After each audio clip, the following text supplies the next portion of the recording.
মহাগ্রন্থ আল কোরআনের কোন সূরাকে কোরআনের অর্ধেক বলা হয়? সবচেয়ে ছোট সূরা কোনটি? আমাদের মহানবী হজরত মুহাম্মদ সাল্লাল্লাহু আলাইহি সাল্লাম কত বছর বয়সে নবুয়ত প্রাপ্ত হয়েছিলেন? আমাদের মহাগ্রন্থ আল কোরআনে সর্বমোট কতটি সূরা রয়েছে? আসসালামু আলাইকুম। আমার হাতে জায়নামাজ এবং কিছু টাকা, এগুলো আমরা কোথায় কিভাবে দেই? আসুন আমার সঙ্গে আসুন।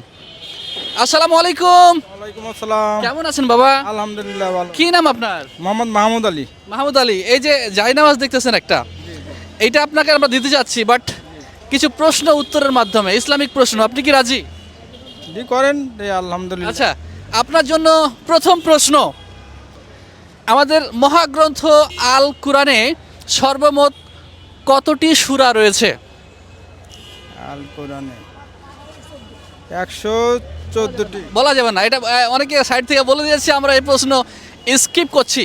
আচ্ছা, মহাগ্রন্থ আল কোরআনের কোন সূরাকে কোরআনের অর্ধেক বলা হয়? সূরা বলবেন না, আপনার সাইড থেকে বলবেন না প্লিজ। তো পারলাম না। আচ্ছা, একটা যেহেতু পারলেন না, আরও 4টা রয়েছে।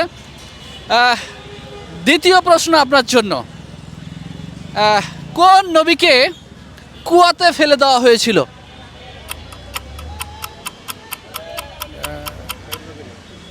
না, বাইরে থেকে বলবেন না। আয়াব নবীকে। Wrong answer. এইটা ইউসুফ আলাইহিস সালামকে বলা হয়েছিল। আচ্ছা, এবার আপনার জন্য তৃতীয় প্রশ্ন, 3 নাম্বার প্রশ্ন। সবচেয়ে ছোট সূরা কোনটি? ক্লাস। সূরা ইখলাস। জি। সূরা ইখলাস। রং অ্যান্সার তিনি দিয়েছেন। এবার আপনার জন্য চতুর্থ প্রশ্ন। আমাদের মহানবী হজরত মুহাম্মদ সাল্লাল্লাহু আলাইহি সাল্লাম কত বছর বয়সে নবুয়ত প্রাপ্ত হয়েছিলেন? 40। আপনি সাইড থেকে বললে তো হবে না, এটা আমরা স্কিপ করছি। আচ্ছা, মহানবী হজরত মুহাম্মদ সাল্লাল্লাহু আলাইহি সাল্লাম কত বছর বেঁচে ছিলেন? 63 বছর। ভাই সাইড থেকে বললে তো স্কিপ করবো আমরা।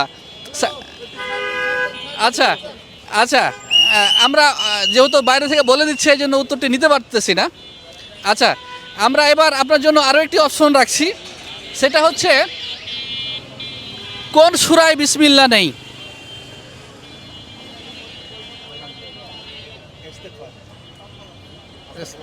আস্তাগফিরুল্লাহ নাকি? Wrong answer. উনি আসলে কোনোটারই উত্তর দিতে পারে নাই। দুঃখিত, আসলে আপনাকে আমরা সম্মানিত